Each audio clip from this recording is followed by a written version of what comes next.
Okay yes. So இந்த session நம்ம என்ன பார்க்க போறோம் அப்படின்னா, ஒரு ESXi வந்து vCenterல ஆட் பண்ணியாச்சு. ஆட் பண்ணதுக்கு அப்புறமா என்னென்ன ஆப்ஷன்ஸ்லாம் வந்து நமக்கு வந்து தெரியும் அப்படிங்கிறத வந்து பார்க்கலாம். சரிங்களா? ஸோ நான் ஆல்ரெடி சொல்லியிருக்கேன், ஒரு vCenterல என்னென்ன ஆப்ஷன்ஸ் இருக்குன்னு சொல்லி எக்ஸ்ப்ளோர் பண்ணாலே நமக்கு வந்துட்டு ஓரளவு இந்த VMware வந்து நீங்க அண்டர்ஸ்டாண்ட் பண்ணிக்கலாம். ரொம்ப ஈஸி தான் அது. ஸோ இந்த செஷன்ல ஒரு vCenterல ESXல என்னென்ன ஆப்ஷன்ஸ் தெரியும் பார்க்கலாம். ஓகே, ஃபார் நம்ம இப்போ யூஸ் பண்றது vCenter 8.0 சரிங்களா? 8.0 R 8.0 whatever it is, we will call it as 8.0. இதோட வெர்ஷன் நீங்க பார்க்கணும் அப்படின்னா, vCenter வெர்ஷன் பார்க்கணும் அப்படின்னா மேல ஒரு ஐகான் இருக்கும். இதுதான் vCenterோட ஐகான். இதை கிளிக் பண்ணீங்கன்னா இந்த இடத்துல வரும் என்ன வெர்ஷன் தெரியுதா உங்களுக்கு? See guys, VMware பொறுத்த வரைக்கும் ஐகான்ஸ் வச்சே நீங்க கண்டுபிடிச்சிக்கலாம். See, this is icon for vCenter, this is icon for data center, this is icon for cluster, this is icon for ESXi. இது விர்ச்சுவல் மிஷினோட ஐகான். இதே விர்ச்சுவல் மிஷின்ல பவர்ட் ஆன் ஆயிருந்தா அந்த கிரீன் கலர் காமிக்கும், பவர்ட் ஆஃப் ஆயிருந்தா அந்த green colour காமிக்காது. So நீங்க இந்த ஐகான்ஸ் வச்சு ஈஸியா கண்டுபிடிச்சிடலாம். இப்போ இந்த ஐகான் பார்த்தீங்கன்னா ஸ்டோரேஜ், இது வந்து ஸ்டோரேஜ். இது பார்த்தீங்க அப்படின்னா நெட்வொர்க், இது வந்து டெம்ப்ளேட்டுக்கு, இது வந்து இன்வென்ட்ரிக்கு. ஒவ்வொன்றுக்கும் இந்த ஐகான் வச்சே நம்ம வந்து ஈஸியாக இதுதான் இது அப்படின்னு சொல்லிட்டு நம்ம வந்து ஈஸியாக வந்து கண்டுபிடிச்சிடலாம். ஆரம்பத்தில் உங்களுக்கு இது வந்து புதுசாக தெரியலாம், பட் ரொம்ப ஈஸி. VMware பொறுத்தவரைக்கும் ஆல்ரெடி சொல்லியிருக்கேன், anybody can learn VMware. VMware வந்து யாருனாலும் லேர்ன் பண்ணிக்கலாம். என்ன காரணம்னா எல்லா ஆப்ஷனும் கண்ணுக்கு எதிராக இருக்கும், எதுவுமே ஹிடனாக இருக்காது, நீங்கள் ஈஸியாக எக்ஸ்ப்ளோர் பண்ணிக்கலாம். சரிங்களா? ஃபைன். இப்போ இந்த ESXi கிளிக் பண்ணால் என்னென்ன ஆப்ஷன்ஸ் வருது? இந்த ESXi கிளிக் பண்ணால் there is summary பேஜ். இது ESXi, vCenter, data center, cluster கீழே ESXi ஆட் பண்ணியிருக்கோம். இந்த ESXi நம்ம செலக்ட் பண்ணுறேன். செலக்ட் பண்ணதுக்கப்புறம் ரைட் ஹேண்ட் சைடில் there is option call summary. இந்த சம்மரியில் இந்த ESXiயோட என்டையர் டீடைல்ஸ் உங்களுக்கு வந்துடும். லைக் இந்த ESXiயோட ஹைப்பர்வைசர் வெர்ஷன் என்ன, ESXi 8.0, இதோட பில் நம்பர் இது. சரிங்களா? 8.0 நம்ம இன்ஸ்டால் பண்ணியிருக்கோம், இதோட பில் நம்பர்.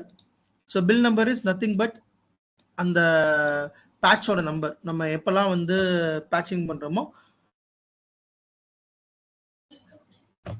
எப்பெல்லாம் ESXi பேட்சிங் பண்றோமோ அப்பெல்லாம் பில் நம்பர் வந்து அப்டேட் ஆகும். ஃபார் எக்ஸாம்பிள், எனக்கு இது என்ன பில் நம்பர் அப்படின்னு தெரியணும், என்ன நம்பர்னு தெரியணும்னா ஜஸ்ட் இந்த நம்பரை காப்பி பண்ணிக்கோங்க.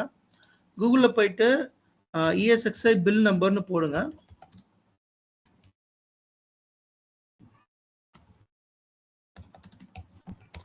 ESXi பில் நம்பர் போட்டிங்கன்னா Broadcom ஒரு அஃபிஷியல் வெப்சைட் வரும். இதில் ஃபர்ஸ்ட்டு பிளாக் ஆகிட்டு இருக்கு.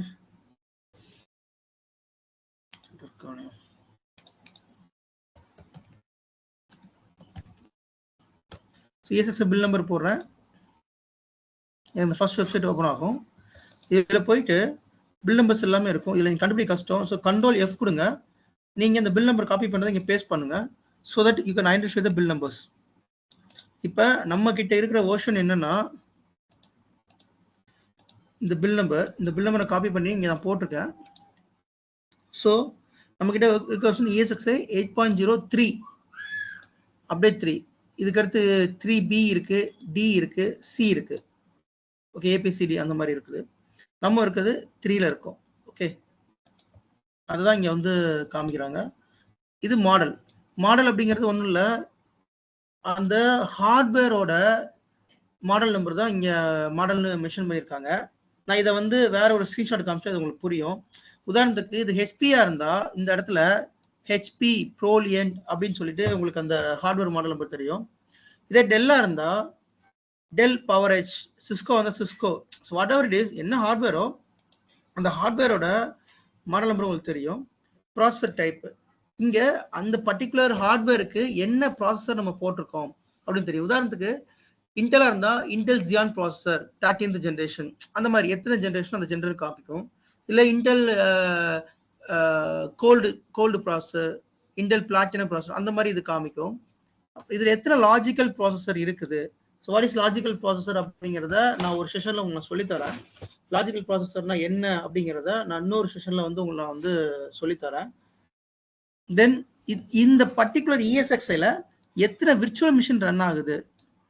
ஸோ 3 விர்ச்சுவல் மிஷின் வந்து ரன் ஆகுது, அதுதான் இங்கே போட்டிருக்காங்க. இந்த பர்டிகுலர் இஎஸ்எக்ஸ்ஐல எத்தனை நெட்வொர்க் கனெக்ட் ஆயிருக்கு?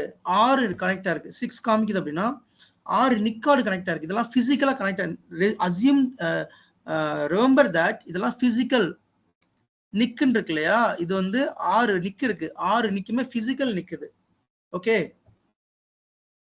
ஸ்டேட் இந்த இஎஸ்எக்ஸ்ஐ வந்து கனெக்டர்ல இருக்கா, அல்லது டிஸ்கனெக்டர்ல இருக்கா, அல்லது நாட் ரெஸ்பாண்டிங்ல இருக்கா, அல்லது மெயின்டெனன்ஸ்ல இருக்கா அப்படிங்கிறது காமிக்கும்.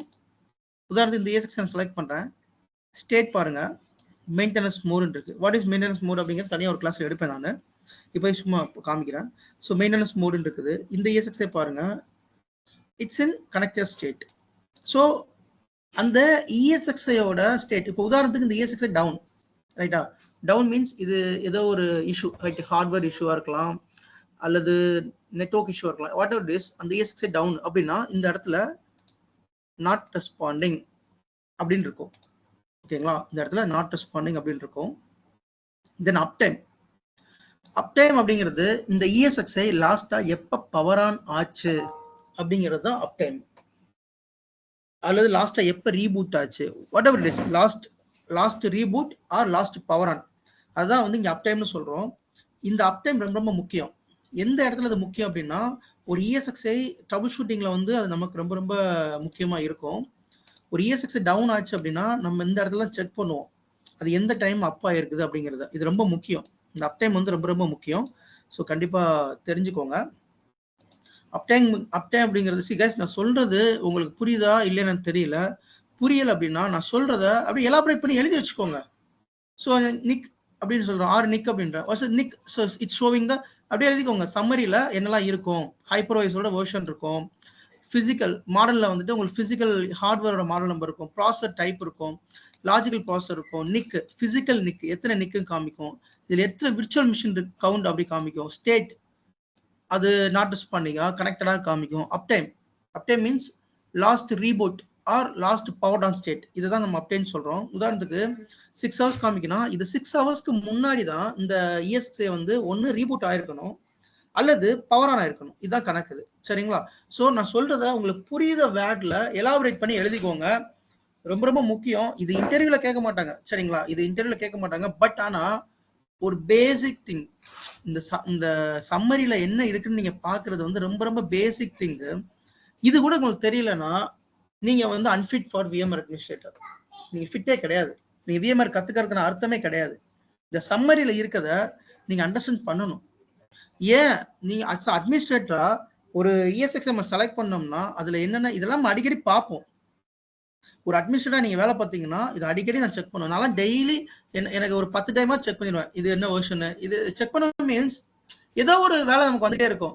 அதோட கெப்பாசிட்டி எவ்வளவு, அது அந்த இஎஸ்எக்ஸ் எவ்வளவு யூஸ் பண்ணிருக்கு, அது என்ன வெர்ஷனு, அதுல என்ன ப்ராசஸர் இருக்கு, எல்லாமே ஏதோ ஒரு வழியில வந்துட்டு அதை செக் பண்றதுக்கான வேலை நமக்கு வந்துகிட்டே இருக்கும். ஸோ அப்படி இருக்கிறப்ப கண்டிப்பா உங்களுக்கு அந்த ஆப்ஷன்லாம் என்னன்னு தெரிஞ்சிருக்கணும், சரிங்களா? அப்படி தெரியாம இருந்துச்சுன்னா உங்களுக்கு எதுவுமே புரியாம போயிடும். அதனால கண்டிப்பா பார்த்துக்கோங்க. ஓகே, ஸோ இது கம்ப்ளீட் நினைக்கிறேன். இது டவுட் இருந்தால் எனக்கு கேளுங்க. Then let me go to another one. Capacity and usage. Capacity and usage அப்படின்னா நம்ம இஎஸ்எக்ஸ்ஐயோட பிசிக்கல் ஹார்ட்வேர் இருக்கு இல்லையா, அந்த பிசிக்கல் ஹார்ட்வேர்ல சிபியு, மொத்த சிபியு எவ்வளவு இருக்குது. இங்க சிபியு இது வந்து டோட்டல் சிபியு, ஓகேங்களா? இது டோட்டல் சிபியு, இது வந்து யூஸ் பண்ணது, இது எவ்வளவு ஃப்ரீ அப்படிங்கிறது. அதே மாதிரி மெமரி, டோட்டல் மெமரி எவ்வளவு கொடுத்துருக்கேன். இப்போ நான் வந்து லேப் தான் யூஸ் பண்றேன், அதுல 21 GB தான் கொடுத்துருக்கேன் இந்த இஎஸ்எக்ஸ்ஐக்கு. அதுல 17 GB யூஸ் ஆயிருக்கு. ஃப்ரீ பாத்தீங்கன்னா 3.8 GB ஃப்ரீயா இருக்கு, அதான் இங்க காமிக்குது. அதே மாதிரி ஸ்டோரேஜ்ல வந்து எத்தனை டிபி ஸ்டோரேஜ், இங்க வந்து சும்மா லைட்டா 121 தான் கொடுத்துருக்கேன். இப்போ டிபி கணக்குல தான் நம்ம வந்து கொடுப்போம். இங்க வந்து 78 யூஸ் ஆயிருக்கு, 43 வந்து ஃப்ரீயா இருக்கு. ஸோ இந்த இடத்துல ரிசோர்ஸை வந்து நீங்க செக் பண்ணிக்கலாம். எவ்வளோ ரிசோர்ஸ் வந்து அகாமடேட் ஆயிருக்கு, எவ்வளோ ரிசோர்ஸ், டோட்டல் கெப்பாசிட்டி என்ன, ஃப்ரீ என்னங்க, இதை அடிக்கடி நம்ம யூஸ் பண்ணிக்கிட்டே இருப்போம். இந்த இடத்த நம்ம அடிக்கடி யூஸ் பண்ணிக்கிட்டே இருப்போம். அதனால கண்டிப்பா இது நீங்க தெரிஞ்சுக்க வேண்டிய ஒரு இது. மெமரி ஸ்டோரேஜ், வியூ ஸ்டேட்ஸ், இது விட்டுறேன். அதுக்கப்புறம் சம்மரி பேஜ்ல கான்ஃபிக், இந்த டேபை விட்டுருங்க, இது தேவையில்ல. இது என்னன்னா கான்ஃபிகரேஷன்ல வந்துட்டு என்ன இமேஜ் வச்சு இதை வந்து நீங்க வந்து அப்டேட் பண்ணியிருக்கீங்க அப்படிங்கிறத இது வந்து சொல்லுது. இது பிரச்சனை இல்லை.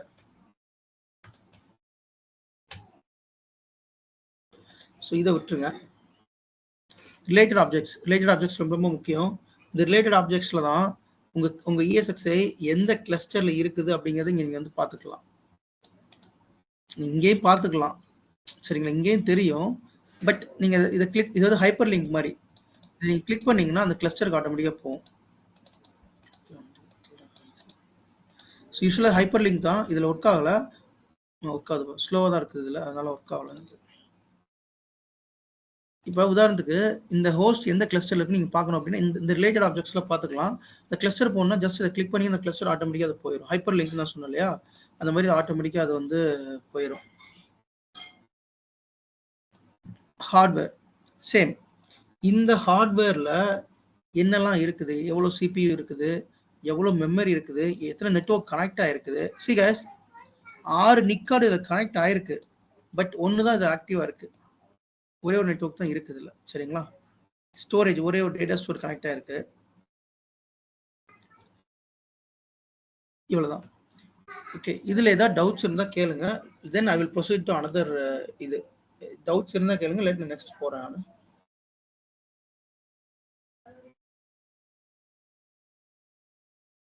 சார் அது எத்தனை நிக்கார்டு கனெக்ட் ஆயிருக்கு, அது வந்து எங்க சார் அது காமி?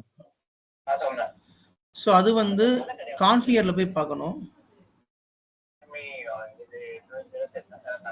அது அதுக்காக சொல்லி தருவேன் நான் எப்படி பார்க்குறதுங்கிறது. இப்போ சும்மா நீங்க கேட்கதான் சொல்றேன். கான்ஃபிகர் போயிட்டு பிசிக்கல் அடாப்டர் போனீங்கன்னா இந்த இடத்துல எத்தனை நிக்கார்டு கனெக்ட் ஆயிருக்கு, 6 நிக்கார்டு இருக்கு இல்லையா, இந்த 6 நிக்கார்ல ஒன்று மட்டும் தான் ஆக்டிவா இருக்கு, மித்த எல்லாமே ஆக்டிவா இல்லை, சும்மா தான் இருக்கு. ஸோ அதான் இங்கே காமிக்குது. இங்க வந்து சப்போஸ் ஏதாவது நிக்கு டவுன்னா இங்க டவுன்னு காமிக்கும், இந்த இடத்துல டவுன்னு காமிக்கும். ஸோ இங்க எல்லாமே அப்பா இருந்தா அப் காமிக்கும். இதுல ஒன்று மட்டும் நம்ம ஆக்டிவா வச்சிருக்கோம், மித்த எல்லாமே சும்மா தான் வச்சிருக்கோம்.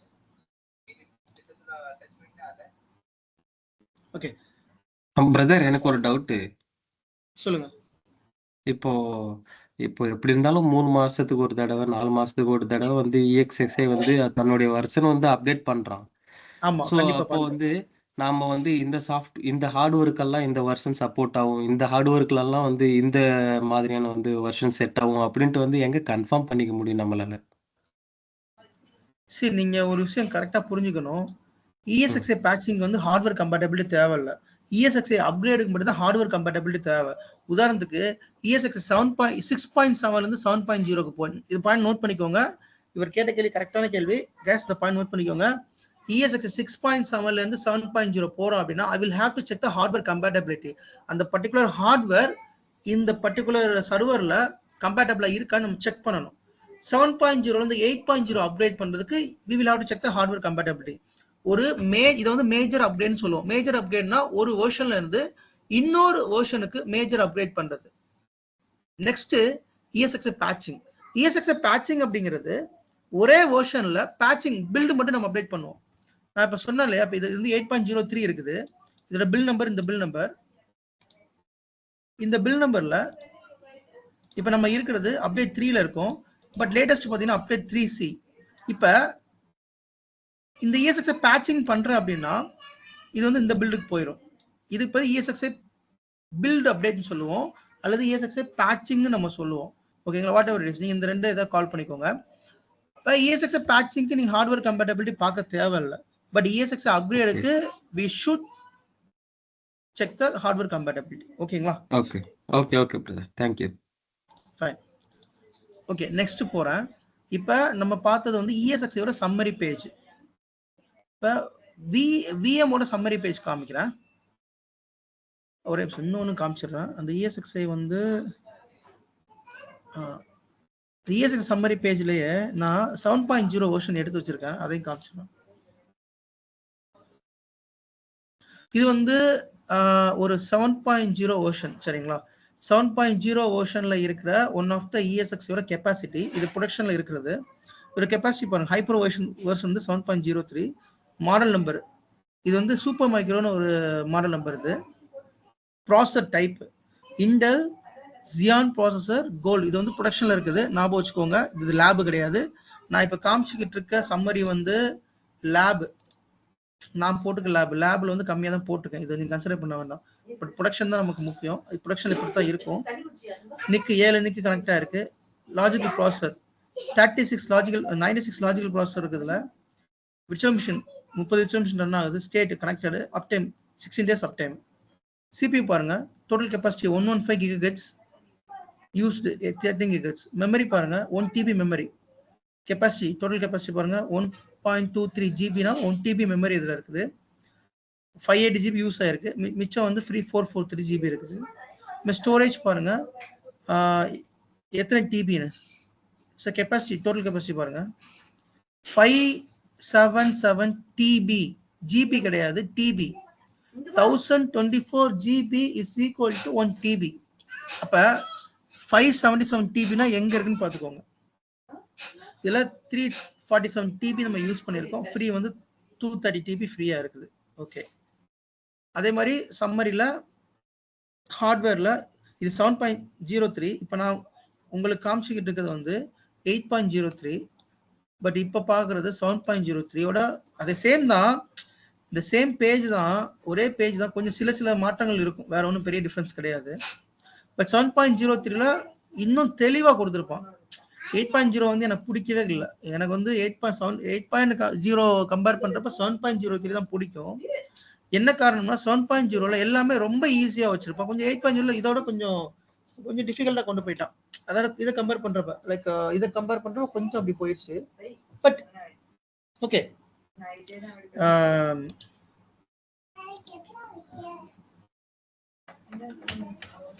இதுல ஹார்ட்வேர் ஒரு டேப் இருக்குல்ல, இங்க ஒரு ஹார்ட்வேர் டேப் இருக்குது, இங்க ஹார்ட்வேர் ஒரு டேப் இருக்கு பாருங்க. இதுல இருக்கிற டீடைல் எங்க இருக்கு, இன்னும் இன்டெப்தா இதுல டீடைல் இருக்கும். 7.03ல மேனுஃபேக்சரர் யாரு, சூப்பர் மைக்ரோ அப்படிங்கிற மேனுஃபேக்சரர், மாடல் நம்பர் என்ன, அதோட CPU எத்தனை கோர் CPU இருக்குது, அதோட ப்ராசஸர் டைப் என்ன, எத்தனை பிசிக்கல் சாக்கெட் இருக்குது, கோர்ஸ் பெர் சாக்கெட் என்ன, எத்தனை லாஜிக்கல் ப்ராசஸர், எல்லாமே தெளிவாக கொடுத்துருப்பான். அதே மாதிரி ரிலேட்டட் ஆப்ஜெக்ட்ஸ் பாருங்க, கிளஸ்டர் என்ன கிளஸ்டர்ல இருக்குது அப்படின்னு சொல்லி காமிக்குது. இது வந்து one of the production host தான். இது வந்து பாருங்க ESX 7.03 UCS B200M4 blade server. இதோட கெப்பாசிட்டி பாருங்க, ரேம் வந்து பார்த்தீங்கன்னா 768 GB ரேமு, 262 TB ஸ்டோரேஜ். இதில் 10 விர்ச்சுவல் மிஷின் ரன் ஆகுது. இன்டெல் Xeon E5 ப்ராசஸர் வந்து இதில் ரன் பண்ணிக்கிட்டு இருக்கோம். 2670 E5 ப்ராசஸர் 2.0 GHz. அதே மாதிரி இதோட ஹார்ட்வேரில் தெளிவாக manufacturer Cisco, model number Cisco B200M4, processor type Xeon, CPU 2600 2 GHz. எத்தனை சாக்கெட்னா எத்தனை, what is mean by socket அப்படின்னா பிசிக்கல் CPU. இதில் 2 பிசிக்கல் CPU இருக்குது, that's why it's showing socket. நான் வச்சுக்கோங்க, சாக்கெட் அப்படிங்கிறது பிசிக்கல் CPU, சரிங்களா? கோர்ஸ் பெர் சாக்கெட், ஒரு கோர்ல ஒரு சாக்கெட்ல எத்தனை கோர், இதை பத்தி லேட்டா சொல்றேன், இந்த கால்குலேஷன் லேட்டா சொல்றேன், இப்போ சும்மா பார்த்துக்கோங்க.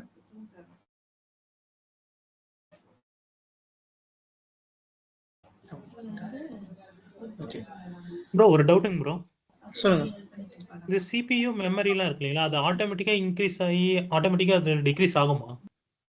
எப்படி ஆட்டோமேட்டிக்கா இன்க்ரீஸ் ஆகும் சொல்றீங்க, புரியல. எங்களுக்கு சம்டைம்ஸ் பாத்தீங்கன்னா CPU பாத்தீங்கன்னா 90% காமிக்குது. அது எப்படி ஆகும்னா அந்த ஹோஸ்ட்ல எத்தனை VM ரன் ஆகுதோ அந்த VM யூட்டிலைசேஷனை பொறுத்து அந்த CPU மெமரி மாறும். Okay okay. இப்ப இந்த VMல பாத்தீங்கன்னா இந்த ஹோஸ்ட்ல 2 VM ரன் ஆகிட்டு இருக்கு. இந்த ஹோஸ்ட்ல VM போறேன், 2 VM ரன் ஆகுது சரிங்களா. இது வந்து கிளஸ்டர், இந்த VM இருக்குது கிளஸ்டர் VM. VCLS அப்படிங்கிறது cluster VM. To not consider this VM. இது இந்த நோட் பண்ணிக்கோங்க கைஸ். நான் நோட் பண்ணிக்கோங்கன்னு சொன்னா நோட் பண்ணிக்கோங்க. தயவுசெய்து லெத்தாஜிக்கா இருக்காதீங்க. லெத்தாஜிக்கா இருந்தீங்கன்னா அது என்ன இம்பாக்ட் பண்ணாது, உங்களை தான் இம்பாக்ட் பண்ணும். நீங்க படிக்கிறதே வேஸ்ட் சரிங்களா. Know this point. ஒவ்வொரு ESXi ஹோஸ்ட்லயும் VCLSனு ஒரு VM இருக்கும். VCLS VM created by cluster. நம்ம கிரியேட் பண்றது கிடையாது.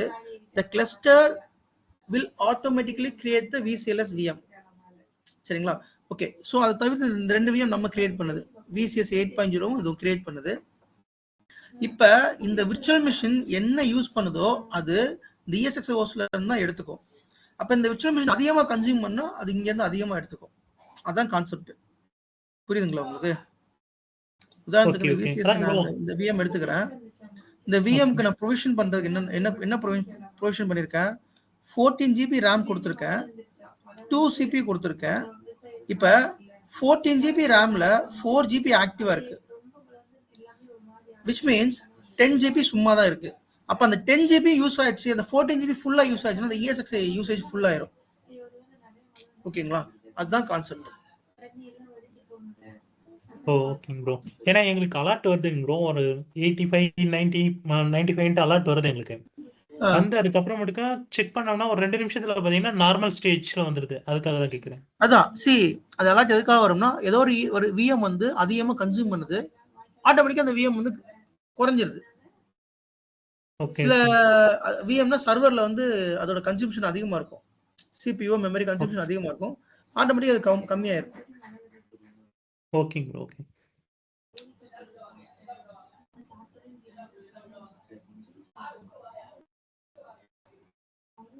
ஜி அந்த VCLS VM ஓட பர்பஸ் என்ன ஜி?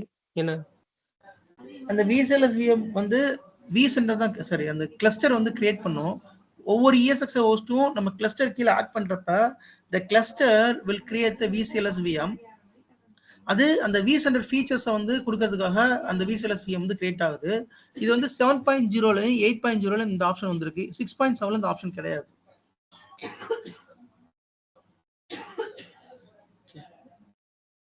ஓகே, இது கிளியர் தான். Next photo. ஓகே, நான் மோஸ்ட் ஆஃப் டைம் பார்த்துருக்கேன். IXSI டவுன் பண்ணும்போது பார்த்துருக்கேன். ஆனால் இந்த VM மட்டும் மைக்ரேட் ஆகிடும் இன்னொரு ஹோஸ்ட்டுக்கு. ஆனால் இதை டவுன் பண்ணோம்னா டவுன் ஆக மாட்டிருக்கு VCLS. இல்லை, VCLS கிளஸ்டரோட VM அது ஆட்டோமேட்டிக்கா அதுவே நீங்க எதுவுமே பண்ண தேவையில்ல, அதுவே கிரியேட் ஆகும், அதுவே டிஸப்பியர் ஆயிரும்.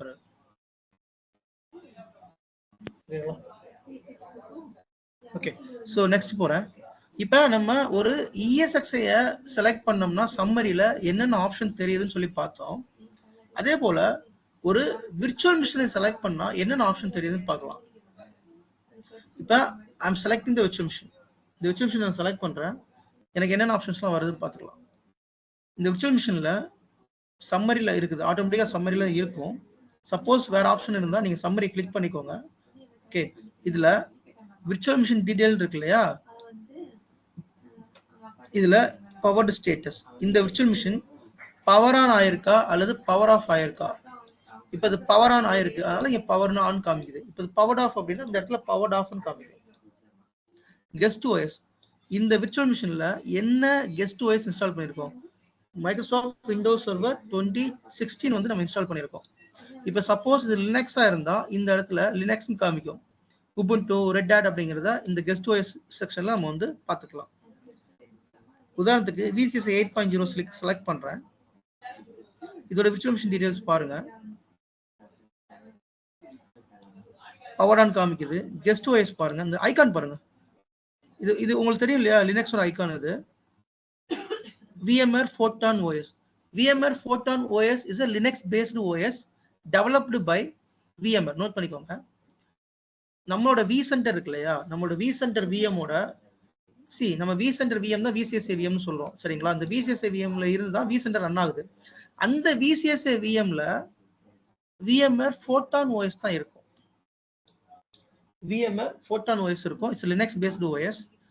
This VMware Photon OS developed by the VMware company. Okay, இங்க பாருங்க லினக்ஸ் ஐகான் இருக்குது, இங்க லினக்ஸ் ஐகான் இருக்குது, VMware Photon OS இருக்குது. இதை செலக்ட் பண்றேன். இது ஒரு விண்டோஸ் விர்ச்சுவல் மிஷின். இதுல பாருங்க விண்டோஸ் ஐகான் இருக்கு, விண்டோஸ் ஐகான் இருக்குது, இங்க விண்டோஸ் ஓஎஸ் இருக்குது. சரிங்களா? விஎம்ஆர் டூல்ஸ் கரண்டா இந்த விர்ச்சுவல் மிஷின்ல என்ன விஎம்ஆர் டூல் ரன் ஆகுது, அதோட வெர்ஷன் என்னங்கிறது இங்க பாத்துக்கலாம். வாட் இஸ் விஎம்ஆர் டூல் அப்படிங்கிறது போன கிளாஸ்ல எடுத்தேன் நான், நீங்க செக் பண்ணி பாருங்க. அதோட வெர்ஷன் கரண்ட் வெர்ஷன் என்ன அப்படிங்கிறது இங்க பாத்துக்கலாம். தென் டிஎன்எஸ் நேம், இந்த பர்டிகுலர் விர்ச்சுவல் மிஷினோட ஹோஸ்ட் நேம் நம்ம சொல்றோம். ஓகே. தென் ஐபி அட்ரஸ், இந்த விர்ச்சுவல் மிஷின்ல என்ன ஐபி கான்ஃபிகர் ஆயிருக்கு. இங்க வந்து ஐபி வந்து பாத்தீங்கன்னா 169 அப்படிங்கிற ஐபி வந்து கான்ஃபிகர் ஆயிருக்கு. இது வந்து என்ன ஐபி யாருக்காவது தெரியுமா இது என்ன ஐபின்னு? 169 IP. Can someone tell me what is this IP? IPv6.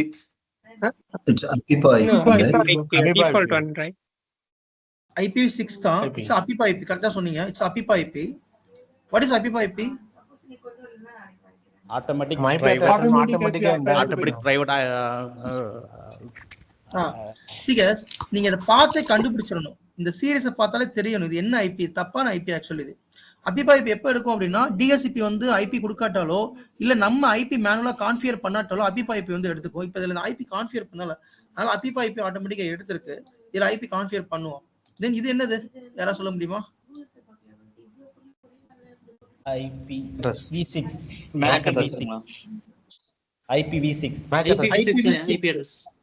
IPv6 see ESXi 7.0 8.0 ல இருந்து IPv6 வந்து ஆட்டோமேட்டிக்கா எடுத்துக்குது. IPv6 இது. பட் நம்ம IPv6 யூஸ் பண்ண மாட்டோம். we only use IPv4 தான் யூஸ் பண்ணுவோம். IPv6 அதுவா எடுத்துக்கும். நம்ம இத கண்டுக்க வேண்டாம். இத நீங்க வந்து கன்சிடர் பண்ண வேண்டாம். IPv4 மட்டும் நீங்க கன்சிடர் பண்ணிக்கோங்க. இப்ப இந்த விர்ச்சுவல் மிஷினை நான் ஆக்சஸ் பண்ணணும். எப்படி நான் ஆக்சஸ் பண்றது? இதுல நான் செட்டிங்ஸ் மாத்தணும். So I want to change the DNS name and IP address. How do I change? launch web console. There is option called guest OS. இதுல launch web console ஒரு ஆப்ஷன் இருக்கு பாருங்க. நல்லா பாருங்க. there is option called launch web console. இத கொடுத்தீங்கன்னா ஆட்டோமேட்டிக்கா அந்த விர்ச்சுவல் மிஷின் வந்து நமக்கு இங்க ஓபன் ஆகும். சரிங்களா? இப்ப இது நீங்க லாகின் பண்ணணும். லாகின் பண்ணா எந்த ஆப்ஷனும் இல்ல. press control alt delete to unlock இருக்கு. நல்லா பாருங்க. press control alt delete to unlock. இங்க control alt delete வந்து ரைட் ஹேண்ட் சைடுல இங்க இருக்கும். தெரியுதா உங்களுக்கு? இத செலக்ட் பண்ணாதான் அந்த ஆப்ஷனே உங்களுக்கு வரும். இன்னொரு பாயிண்ட் நல்லா ஞாபகம் வச்சுக்கோங்க. லினக்ஸ் விஎம்ல control alt delete கொடுக்க கூடாது.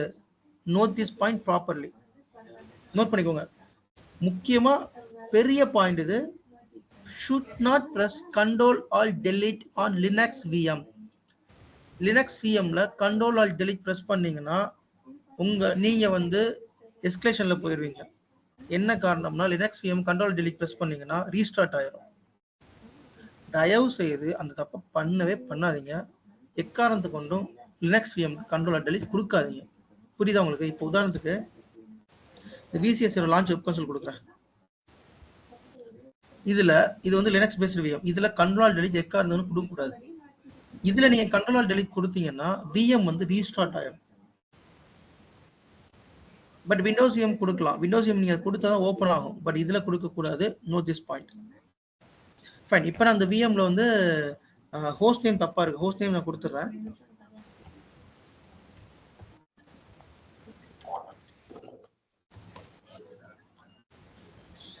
ஹோஸ்ட் நேம் வந்து நான் என்ன பண்றேன், இது வந்து என்ன சர்வர்? இன்னொரு டவுட். Web server. இப்போ ரன் டைம்ல vCenter VM ரீபூட் ஆயிடுச்சுன்னா என்டையர் அதுக்கு கீழ இருக்க எல்லா விஎம்மும் ரீபூட் ஆகுமா இல்ல எப்படி? ஆகாது. நான் ஆல்ரெடி சொல்லியிருக்கேன். vCenter VM டவுன் ஆச்சுன்னா எதுவுமே இம்பாக்ட் ஆகாது. there is no impact in production. நான் வச்சுக்கோ. vCenterங்கிறது ஒரு அப்ளிகேஷன். அது நீங்க கனெக்ட் பண்றதுக்கு ஒரு அப்ளிகேஷன் தான் தவிர அதுல எதுவுமே ரன் ஆகாது. ஓகே. பண்ணிக்கோ. இந்த மாதிரி பாயிண்ட்ஸ்லாம் நோட் பண்ணி வச்சுக்கோங்க ஒவ்வொன்றா. ஸோ இப்போ நான் வந்து ஐபி அட்ரஸ் சேஞ்ச் பண்ணுறேன். அந்த விர்ச்சுவல் மிஷினோட ஹோஸ்ட் நேம் சேஞ்ச் பண்ணிட்டு ஐபி அட்ரஸ் சேஞ்ச் பண்ணுறேன். இதை பாருங்க, டைனமிக் தான் இருக்கு, ஆட்டோமேட்டிக் இருக்குது. நான் இப்போ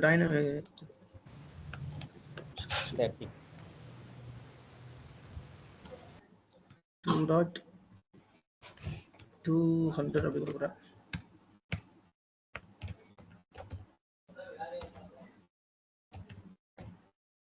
Two dot 192.168.2.10. So இப்போ ஐபி கான்ஃபிகர் பண்ணிட்டேன். தென் ஹோஸ்ட் நேம் கான்ஃபிகர் பண்ணிட்டேன். இப்போ நான் ரீஸ்டார்ட் பண்றேன். ஆட்டோமேட்டிக்கா அது இங்க அப்டேட் ஆயிரும். இந்த இடத்துல அப்டேட் ஆகும். இந்த இடத்துல அப்டேட் ஆகும். இப்போ VM ரீஸ்டார்ட் ஆகிட்டு இருக்கு. இந்த கன்சோலை நீங்க செக் பண்ணிக்கலாம். இந்த கன்சோல் வந்து விர்ச்சுவல் கன்சோல் எதுக்கு நம்ம யூஸ் பண்றோம்னா விர்ச்சுவல் மிஷினோட ஸ்டேட்டஸ் பார்க்கறதுக்கு, லைக் ஹங்ல இருக்கா, விர்ச்சுவல் மிஷின் வந்து ஹங்ல இருக்கா அல்ல ரீஸ்டார்ட் ஆகுதா அப்படின்னு பார்க்கறதுக்கு யூஸ் பண்றோம். சம்டைம்ஸ் செட்டிங்ஸ் மாத்துறதுக்கு இதை யூஸ் பண்ணுவோம்.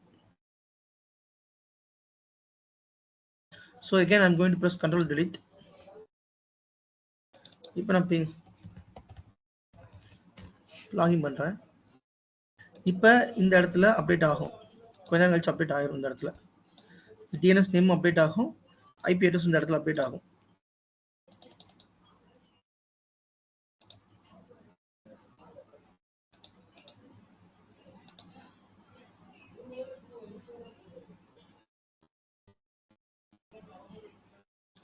Still it's not updated here, but இங்க என்ன DNS நேம் கொடுத்திருக்கீங்களோ, ஹோஸ்ட் நேம் கொடுத்திருக்கீங்களோ, அந்த ஹோஸ்ட் நேம் தான் இங்க வரும். சரிங்களா? ஹோஸ்ட் நேம் தான் இங்க வரும். IP அட்ரஸ் இங்க வரும். மாறும், கூடிய சீக்கிரத்துல மாறும். ஓகே, மாற வரைக்கும் வெயிட் பண்ணுவோம். தென் அதுக்கு அடுத்து இந்த செக்ஷன் பார்த்தாச்சு. லான்ச் வெப் கன்சோல் கொடுத்தா நமக்கு வந்து அந்த கன்சோல் வியூ, லைக் அந்த விர்ச்சுவல் மிஷினோட கன்சோல் வியூ கிடைக்கும். என்னென்ன இருக்குன்னு நம்ம வந்து பார்த்துக்கலாம். தென் நெக்ஸ்ட் இது பார்த்தாச்சு. ஆக்ஷன்ஸ். இந்த ஆக்ஷன்ஸ் கிளிக் பண்ணீங்கன்னா இந்த VM பவர் ஆஃப் பண்ணவா, ரீஸ்டார்ட் பண்ணவா, ரீசெட் பண்ணவா அப்படிங்கிறது இருக்கு. இந்த ஆப்ஷன்லாம் எதுக்கு நான் லேட்டா சொல்லி தரேன். நான் இந்த ஆப்ஷன் இருக்கு, அதை மட்டும் செக் பண்ணிக்கோங்க. யூசேஜ். இந்த இடத்துல there is option called usage. எவ்வளவு இந்த பர்டிகுலர் VMல 2 CPU கொடுத்துருக்கோம், அதுல எத்தனை மெகாஹெர்ட்ஸ் யூஸ் ஆகிக்கிட்டு இருக்கு. மெமரி வந்து 4 GB மெமரி கொடுத்துருக்கோம், அதுல எவ்வளவு மெமரி யூஸ் ஆகிக்கிட்டு இருக்கு. இதுக்கு வந்து ஸ்டோரேஜ் பார்த்தீங்கன்னா 30 GB ஸ்டோரேஜ் கொடுத்துருக்கு, ஹார்ட் டிஸ்க் கொடுத்துருக்கேன். அதுல எவ்வளவு இப்போ யூஸ் ஆகிக்கிட்டு இருக்கு. ஹார்ட் டிஸ்க் வந்து 30 GB 13 GB தான் யூஸ் ஆகிக்கிட்டு இருக்கு. 4 GB ரேம்ல 499 MB தான் யூஸ் ஆகிக்கிட்டு இருக்கு. அதான் இங்க காமி எவ்வளவு யூசேஜ் இருக்குது அப்படிங்கிறது காமிக்குது. லாஸ்ட் அப்டேட்டட் டைம், எந்த டைம்ல அது அப்டேட் ஆச்சுங்கிறது காமிக்குது. தென் VM ஹார்ட்வேர்ல இந்த பர்டிகுலர் VMக்கு எவ்வளவு CPU கொடுத்துருக்கோம், எவ்வளவு மெமரி கொடுத்துருக்கோம், எவ்வளவு ஹார்ட் டிஸ்க் கொடுத்துருக்கோம், அது எந்த டேட்டா ஸ்டோர்ல இருக்குது, அது என்ன ப்ரொவிஷன், தின் ப்ரொவிஷனா திக் ப்ரொவிஷனா, இதை கிளிக் பண்ண எந்த டேட்டா ஸ்டோர்ல இருக்குன்னு பார்த்துக்கலாம். டேட்டா ஸ்டோர் வந்து ஸ்டோரேஜ் இது. சரிங்களா? இதை கிளிக் பண்ண எந்த டேட்டா ஸ்டோர்ல இருக்குன்னு பார்த்துக்கலாம். நெட்வொர்க் அடாப்டர், என்ன நெட்வொர்க் அடாப்டர் கனெக்ட் ஆயிருக்கு, அதோட மேக் அட்ரஸ் என்ன, இது வந்து make address. Then CD DVD connect ஆயிருக்கா, எஸ் சீரி டிவிடி கனெக்ட் ஆயிருக்கு. தென் கம்பேட்டபிலிட்டி, இது எந்த ESX compatibility, VM version, VM இது வந்து VM ஓட ஹார்ட்வேர் வெர்ஷன். ஹார்ட்வேர் வெர்ஷன்ங்கிறது நான் லேட்டா சொல்றேன். இது VM ஹார்ட்வேர் வெர்ஷன் இது. அப்புறம் ரிலேட்டட் ஆப்ஜெக்ட்ஸ். ரிலேட்டட் ஆப்ஜெக்ட்ஸ்ல இந்த பர்டிகுலர் விர்ச்சுவல் மிஷின் எந்த கிளஸ்டர்ல இருக்குது, எந்த ESX ஹோஸ்ட்ல இருக்குது, என்ன நெட்வொர்க் கனெக்ட் ஆயிருக்கு, எந்த ஸ்டோரேஜ்ல இருக்கு அப்படிங்கிறது தெளிவாக காமிச்சிடும்.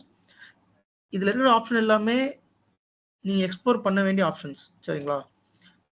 இப்போ ஃபார் எக்ஸாம்பிள் இது ப்ரொடக்ஷனாக இருந்துச்சுன்னா கிட்டத்தட்ட ஒரு 1000 இல்லை ஒரு 800 VMஆர் ரன் ஆகும்.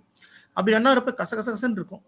இப்போ இந்த ரிலேட்டட் ஆப்ஜெக்ட்ஸ்லேயே பார்த்துக்கலாம். இது எந்த கிளஸ்டர், எந்த ஹோஸ்ட், என்ன நெட்வொர்க், என்ன ஸ்டோரேஜ், இங்கே பார்த்துக்கலாம். நமக்கு கொஞ்சம் ஹேண்டியாக இருக்கும். நான் சொல்ல vCenter அப்படிங்கிறது நம்மளோட வேலையை கம்மி பண்ணுறது தான் vCenterோட வேலையை. லைக் நம்ம ரொம்ப ஹேண்டியாக எல்லாமே கொடுத்துருவோம். ஸோ இதில் வந்துட்டு ஃபார் எக்ஸாம்பிள் இது எந்த ESXல இருக்குன்னு நம்ம பார்க்கணும். ஜஸ்ட் இந்த ESX கிளிக் பண்ணால் போதும், அது அந்த ESXக்கு இது போயிடும். வந்துருச்சா? இதுல VM போயிட்டு திருப்பி அந்த VM கிளிக் பண்ணீங்கன்னா அந்த VM குள்ள போயிடும். எல்லாமே ஹைப்பர் லிங்க் மாதிரி கொடுத்துருப்பான், நல்லா இருக்கும், சூப்பரா கொடுத்துருப்பான். See guys, here is updated. IP address updated பாருங்க, 192.168.2.200 IP address update ஆயிடுச்சு. DNS நேம் பாருங்க அப்டேட் ஆயிடுச்சு பாத்தீங்களா? Web 01. சப்போஸ் இதை நான் டொமைன்ல ஜாயின் பண்றேன் அப்படின்னா இந்த இடத்துல டொமைனோட சேர்த்து வரும். டொமைன்ல ஜாயின் பண்ண அப்படின்னா சரிங்களா? Okay, IP address encryption. Okay, இதுல டவுட்ஸ் இருந்தா கேளுங்க. then let me go to another one. Doubts இருக்கா இதுல? ஓகே, டவுட் இல்லாட்டி நெக்ஸ்ட் மூவ் பண்றேன். தென் இந்த நேம் வந்து விர்ச்சுவல் மிஷினோட நேம். ஞாபகம் வச்சுக்கோங்க, விர்ச்சுவல் மிஷின் நேம் வேற, அந்த சர்வரோட நேம் வேற. இது உங்களுக்கு கொஞ்சம் கன்ஃபியூஸா இருக்கும் சொல்றது. This is a name reference for our team. இது நம்ம டீமுக்கான ரெஃபரன்ஸ் நேம். விச் மீன்ஸ் ஒரு ESXi, அந்த ESXi விர்ச்சுவல் மிஷின் கிரியேட் பண்றோம், அதுக்கான நேம் இது. அந்த விர்ச்சுவல் மிஷினுக்குள்ள OS போடுறோம் இல்லையா, OS போட்டதுக்கு அப்புறம் அதுக்கு ஒரு நேம் கொடுக்குறோம் இல்லையா, அந்த நேம் தான் இது. இந்த நேம் ரெண்டு ஒன்று போல இருக்குன்னு அவசியம் கிடையாது. இது ஒரு நேமா இருக்கலாம், இது ஒரு வேற நேமா இருக்கலாம். இங்க பாருங்க, நான் என்னோட ஐடென்டிஃபிகேஷன் வச்சிருக்கேன். Windows web server PRD production VM virtual machine. இது நம்மளோட நேமிங் ஸ்டாண்டர்ட் படி இதை நம்ம வச்சுக்கலாம். பட் அந்த சர்வர்ல வந்துட்டு என்ன நேம் கொடுக்கணுங்கிறத, இதுல என்ன நேம் கொடுக்கணும் நம்ம தான் சூஸ் பண்ணுவோம். அஸ் அ VMware அட்மினிஸ்ட்ரேட்டர் தான் நம்ம சூஸ் பண்ணுவோம் இங்க என்ன நேம் கொடுக்கணுங்கிறது. பட் இந்த கெஸ்ட் OSக்குள்ள நீங்க என்ன நேம் கொடுக்கணும் அப்படிங்கறத அந்த டீம் தான் சூஸ் பண்ணுவாங்க. லைக் இது அப்ளிகேஷன் டீம்னா அவங்க தான் கொடுப்பாங்க, இந்த நேம்ல கொடுங்கன்னு சொல்லிட்டு. இப்ப இந்த விர்ச்சுவல் மிஷின் நம்ம வந்து வெப் 0 வச்சிருக்கோம், விச் மீன்ஸ் இது வெப் சர்வர்னு வச்சுக்கோம். இந்த நேம் வந்து யார் ப்ரொவைட் பண்ணுவோம் அப்படின்னா, இந்த அப்ளிகேஷன் டீம், எந்த டீமோ அவங்க தான் ப்ரொவைட். இப்போ உதாரணத்துக்கு வெப் சர்வர் அப்படின்னா அந்த அப்ளிகேஷன் டீம் ப்ரொவைட் பண்ணுவாங்க. இது டேட்டாபேஸ் டீம்னா சர்வர் டேட்டாபேஸ் டீம் ப்ரொவைட் பண்ணுவாங்க. பட் இந்த விர்ச்சுவல் மிஷின் நேம், சரி guys நோட் பண்ணிக்கோங்க, இது கெஸ்ட் OS நேம், இது கெஸ்ட் OS ஓட computer name or host name, இது விர்ச்சுவல் மிஷினோட நேம். டிஃபரன்ஸ் நிறைய இருக்கு, ஞாபகம் வச்சுக்கோங்க. ஃபைன், நெக்ஸ்ட் போறேன்.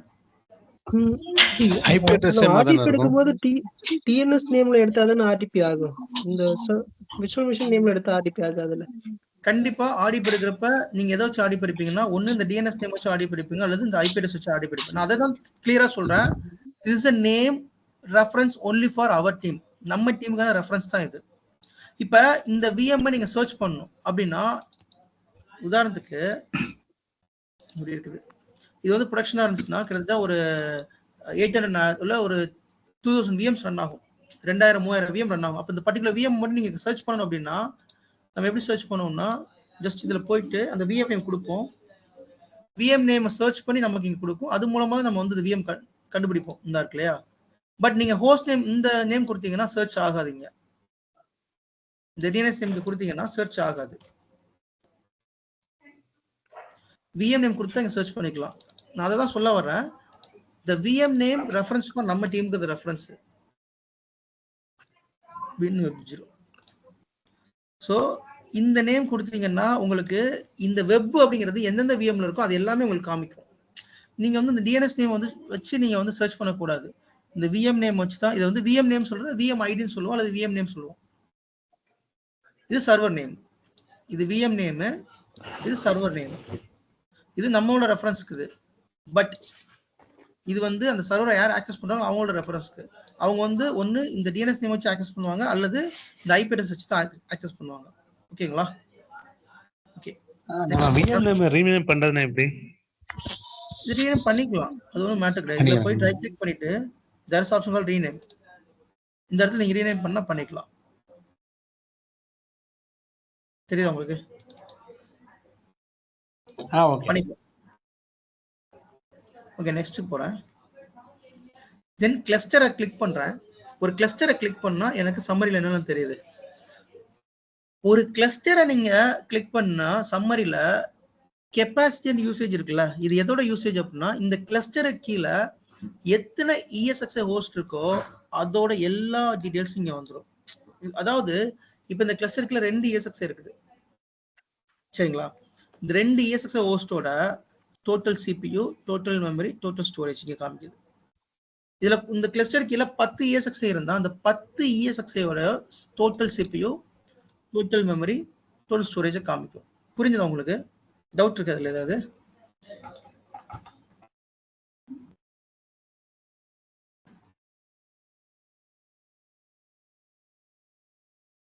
டவுட் இல்ல? Okay, fine.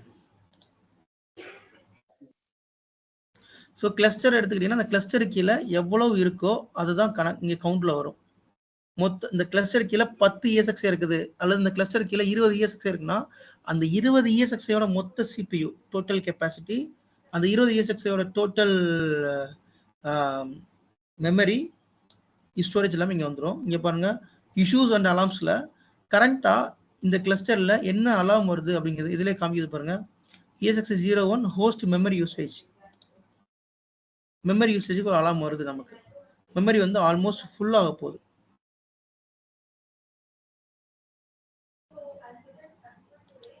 நான் என்ன பண்றேன், இதை வந்து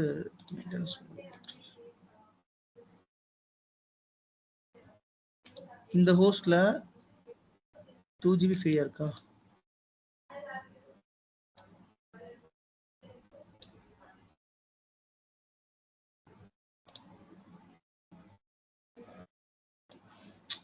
ஓகே ஃபைன். ஓகே என்ன கிளஸ்டர்ல ESXi மெமரி யூசேஜ் அலாம் என்னன்னு காமிக்குது, கெப்பாசிட்டி டோட்டல் இந்த கிளஸ்டரோட கெப்பாசிட்டி காமிக்குது. தென் இந்த கிளஸ்டர் எத்தனை ஹோஸ்ட் இருக்கு, 2 ஹோஸ்ட் ரன் ஆகுது, அதான் 2 ஹோஸ்ட்னு காமிக்குது. இதே 10 ஹோஸ்ட்னா 10 நீங்க காமிக்கும். CPU EVC ஒரு மோடு, அதை நான் சொல்றேன் பிறகு. இந்த மொத்த கிளஸ்டர்ல எத்தனை விர்ச்சுவல் மிஷின் ரன் ஆகுது, 3 விர்ச்சுவல் மிஷின் ரன் ஆகிட்டு இருக்கு. 2 நம்ம கிரியேட் பண்ணது, ஒன்று வந்து VCLS VM. அப்புறம் இந்த கிளஸ்டர் ஸ்டேட்டஸ் ஹெல்த்தியா இருக்கா இல்லையா, இந்த கிளஸ்டர்ல மொத்தம் எத்தனை ப்ராசஸர் இருக்குது அப்படிங்கிறது காமிக்குது. ஸோ இந்த மாதிரி கிளஸ்டர் சம்பந்தமான டீடைல்ஸ் எல்லாமே இங்கே பார்த்துக்கலாம். அப்புறம் பிரதர், இதுல வந்து பெட்டாபைட் வரைக்கும் ஸ்டோரேஜ் காமிக்குமா? காமிக்குங்க. ஓகே. தென் கிளஸ்டர் டேட்டா சென்டர் கிளிக் பண்றேன். இந்த டேட்டா சென்டர் கிளிக் பண்ணோம்னா இந்த டேட்டா சென்டர் கீழே என்னென்ன டிவைஸ் இருக்கோ அது எல்லாமே காமிச்சிடும். இந்த டேட்டா சென்டர் கீழே எத்தனை ஹோஸ்ட் இருக்குது, எத்தனை விர்ச்சுவல் மிஷின் இருக்குது, எவ்வளோ கிளஸ்டர்ஸ் இருக்குது, டோட்டல் நெட்வொர்க் என்ன, ஸ்டோரேஜ் என்ன அப்படிங்கிறது காமிச்சிடும். இந்த டேட்டா சென்டர் கீழே 2 கிளஸ்டர் இருக்குது. கிளஸ்டர் டெல் கிளஸ்டர் ஒன்று இருக்குது, HP கிளஸ்டர் இருக்குது. அதான் ரெண்டு கிளஸ்டர்னு காமிக்குது. 2 ஹோஸ்ட் இருக்குது. இந்த டெல் கிளஸ்டர்ல 2 ஹோஸ்ட் இருக்குது, அதான் 2 ஹோஸ்ட்னு காமிக்குது. அதே மாதிரி டேட்டா ஸ்டோர், ஒரு டேட்டா ஸ்டோர் இருக்குது, ஒரு நெட்வொர்க் இருக்குது. ஓகே. தென் இந்த டேட்டா சென்டர் கீழே எத்தனை கிளஸ்டர் இருக்கோ அந்த கிளஸ்டர்ல இருக்கிற மொத்த கெப்பாசிட்டி இது. ஓகேங்களா? ஃபார் எக்ஸாம்பிள் இந்த 2 கிளஸ்டரையும் சேர்த்து 40 ஹோஸ்ட் இருந்தால் 40 ஹோஸ்டோட மொத்த கெப்பாசிட்டி இங்கே வரும். மொத்த மெமரி யூசேஜ் எல்லாமே இங்கே வரும். ஓகேங்களா?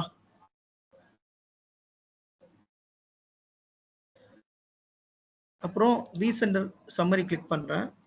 ஸோ vCenter சம்மரியில் இஷ்யூஸ் அண்ட் அலார்மில் இப்போ vCenter ரிலேட்டடாக என்னென்ன அலார்ம்ஸ் இருக்குதுங்கிறத பார்த்துக்கலாம். ESX ரிலேட்டட் அலார்ம்ஸ் இங்கே பார்த்துக்கலாம். இந்த vCenter டீடைல்ஸ் பார்த்துக்கலாம். என்ன வெர்ஷன் ஆஃப் vCenter இது, பில்டு, அந்த vCenterோட பில்ட் வெர்ஷன் என்ன, லாஸ்ட்டாக அந்த vCenter வந்து எப்போ அப்கிரேட் பண்ணது, டோட்டலாக அந்த vCenterல எத்தனை கிளஸ்டர் இருக்குது, இந்த vCenterல எத்தனை ஹோஸ்ட் இருக்குது. இப்போ ஃபார் எக்ஸாம்பிள் எனக்கு இந்த vCenterல வந்து 20 ஹோஸ்ட் இருக்குது அப்படின்னா 20 காமிக்கும், 10 கிளஸ்டர்னா 10 கிளஸ்டர்னு காமிக்கும். இதில் வந்து 3000 விர்ச்சுவல் மிஷினா 3000 விர்ச்சுவல் மிஷின் காமிக்கும். இது இந்த vCenter கீழே இருக்கிற மொத்த கெப்பாசிட்டி ரிப்போர்ட். இது டோட்டல் கெப்பாசிட்டி இருக்கு இல்லையா, அந்த டோட்டல் கெப்பாசிட்டியோட ரிப்போர்ட் இது. இந்த சம்மரியில் இதெல்லாம் நீங்கள் பார்த்துக்கலாம். ஸோ சம்மரி வந்து உங்களுக்கு இப்போ புரிஞ்சிருக்குன்னு நினைக்கிறேன். இப்போ நான் இதை வந்து வேற ஒன்று ஷூட் பண்ணி காமிக்கிறேன். நெக்ஸ்ட் இதில் டவுட்ஸ் இருக்கா கைஸ்? சம்மரியில் எதுவும் டவுட்ஸ் இருக்கா கைஸ்? இதில் ஏதாவது இருந்துச்சுன்னா கேளுங்க. Then let's go to another part. Next போகலாமா? ஃபைன்.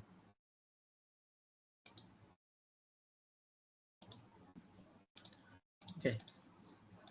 ஸோ இப்போ நான் வந்து என்னோட ப்ரொடக்ஷனை காமிக்கிறேன், சரிங்களா?